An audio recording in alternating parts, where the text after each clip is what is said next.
Let's get straight into it tonight. Former New South Wales Labor Treasurer Michael Costa's one part of our panel, and we're also joined by Liberal Senator Hollie Hughes. Welcome to you both. Hollie, you were the shadow climate change and energy minister for a long time, spokesman. You know the reality here. We've got two different takes on the story.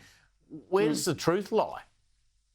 Well, the truth does not lie in an ideologically driven, renewables only answer to our energy solution.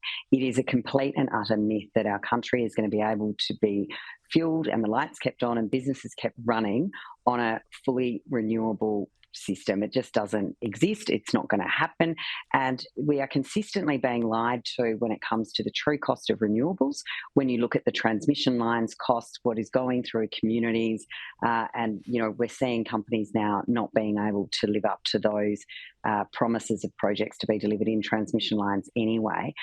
You mentioned the wind drought. Well, this is the sort of stuff that's going to continue to happen. We're going to see power start to go out when the sun's not shining and the wind's not blowing. Michael, you ever heard of the term wind drought before? Yes, I have, Steve. And the reason I have is I looked it up a few months back, and Germany went through a wind drought that went for 6 weeks, and they had to import nuclear energy from France. So it's very common to have wind droughts, and it is a real problem unless you've got baseload power, and you've got reliable baseload power, and you've got accessible baseload power. And look, the only solution to all of this is gas. And, we've just got to be real about this. Nuclear is certainly an option for the future, but in the meantime, we've just got to get real about gas. It can't work without gas, and that's the bottom line here. Absolutely.